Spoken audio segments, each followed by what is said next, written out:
Hello and hi. So today I'm going to be reviewing the watercolor that I just bought earlier this month, and I'm using this synthetic sable brush.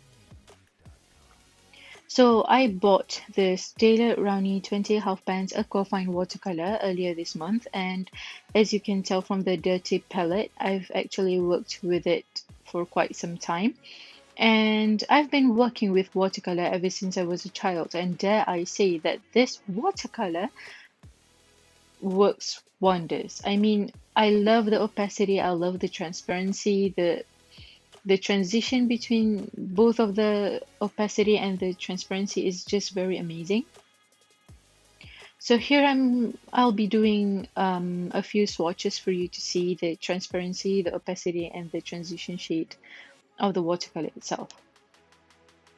However, I accidentally used a lot of water in my brush, so it turned into a light wash of the color. So the opacity doesn't really show here, but I assure you that it is in fact very opaque, and you can see it later on during the tutorial.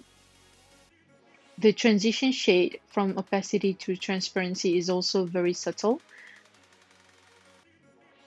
It isn't too harsh, it is just soft, like a soft blend of both of it, and I love it. I really do love it. This is actually a travel set kit, which means you can also use the palette above.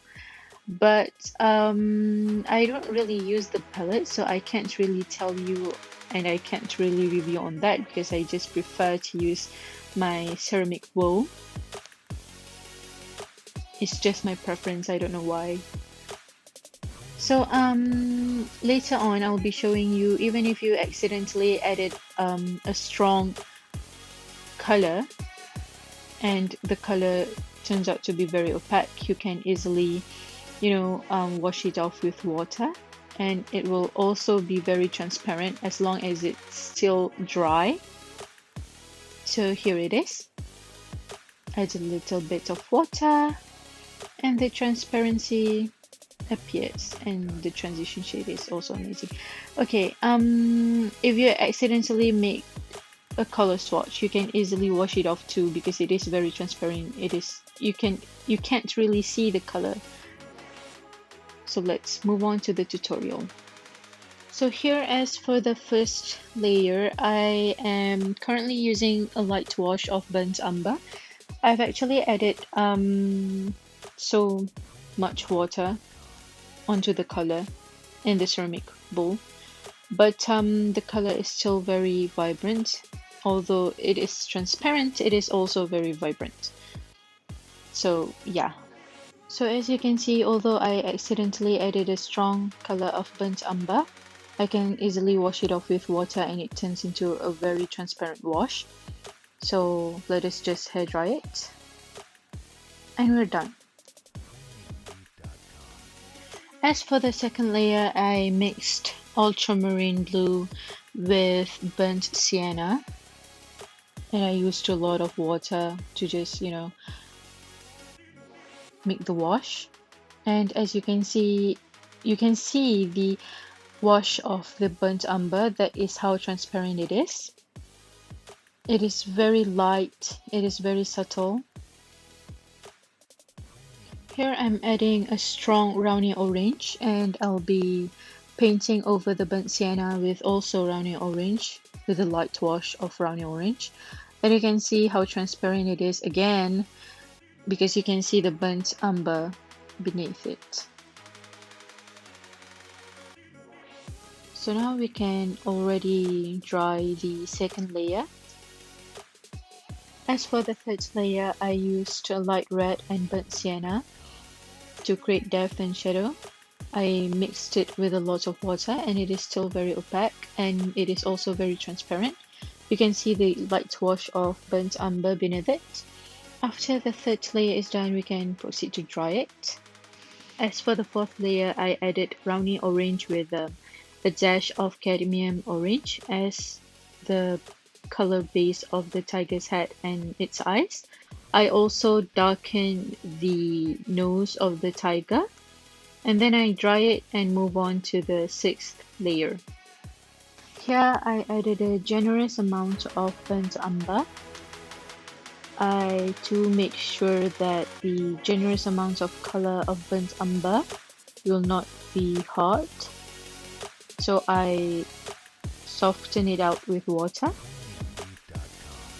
And I painted over the dark spots, and I also use a light wash of burnt umber to, you know, highlight the bridge of the nose, which is the dark spots that I'll be painted over later on. Not to forget the bottom of the tiger's eyes. And also a mixture of ultramarine and burnt sienna, and painted over the tiger's neck. While it is still quite wet, I added a wash of burnt umber on top of it, and although I was checking the layers, you can see the first layer even, you know.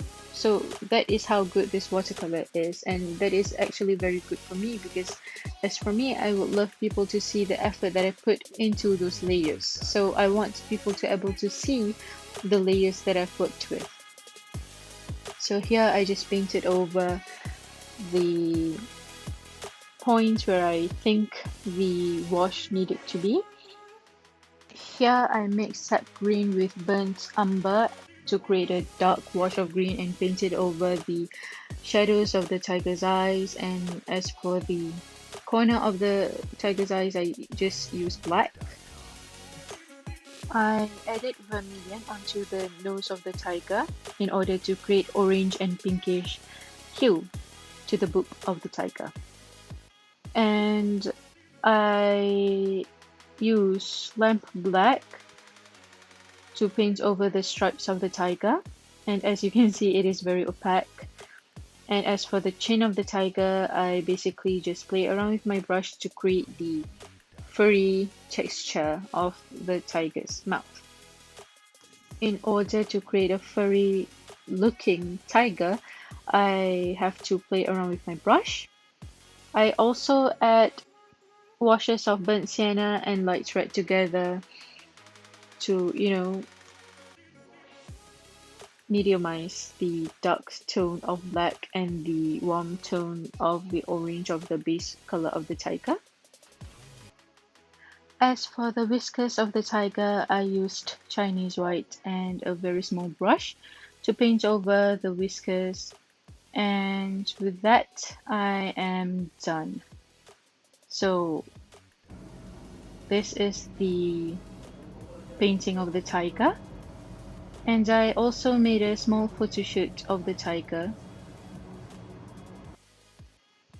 And that's it.